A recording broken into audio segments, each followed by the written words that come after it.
By Gino Rodriguez, What I like about, partner. naku, long tail, baka naman. Hook upper by Gino. Obviously, that hurt. Mapani counter. Balitang esports, nag-aatikabong mga laban. Isa na namang Pilipinong boksingero ang umaangat sa mundo ng boxing kung saan nakakuha ito ng pinakamalaking upset sa laban sa Amerika.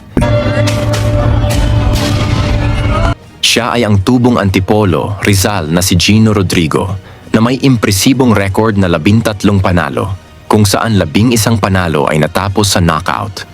Dahil sa kanyang matutulis at malalakas na suntok, pinansagan siyang The Silent Beast. Matapos nakakuha ng 6 na magkasunod na impresibong knockout na panalo dito sa Pilipinas. Talagang marami ang napapahanga dito kay Rodrigo, lalo na ang pagpapabagsak niya sa Indonesian champion na si Alvius Maufani kung saan pinabagsak ito ng 5 beses ng ating Pinoy.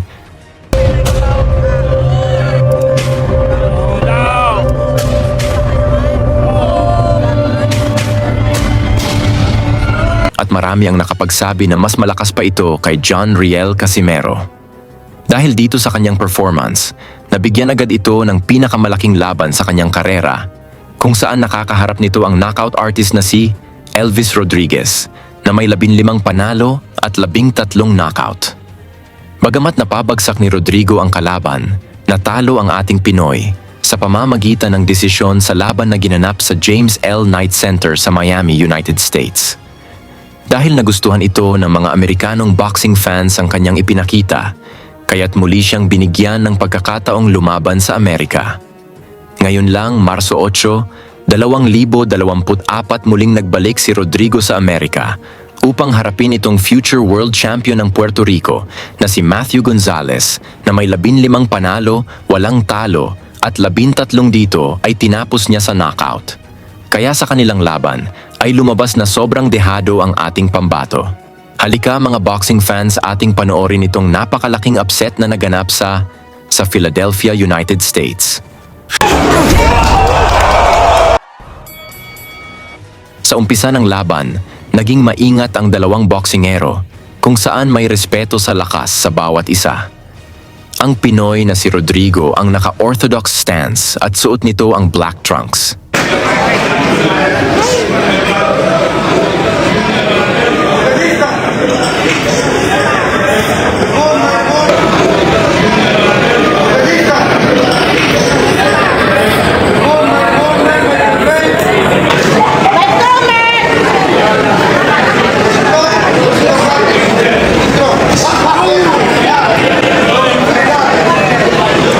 Nag-ingay ang mga American fans para sa suporta sa kanilang pambatong si Gonzalez na nag-aabang sa pagbagsak ng ating Pinoy.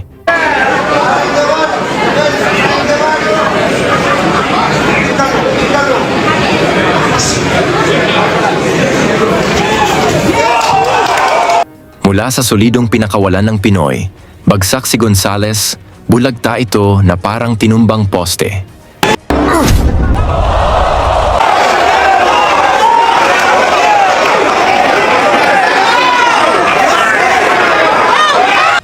Sinubukan pa niyang bumangon, ngunit nagpasya ang referee na ihinto ang laban upang hindi na mapapahamak pa ang kanilang pambato.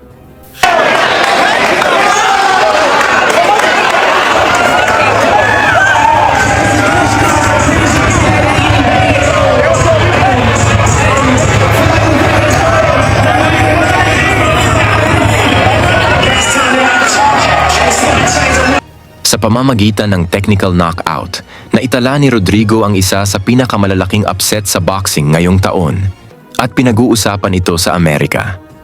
Sa inyo namang palagay dito sa pinakita ni Rodrigo, may chance kaya itong mag-world champion?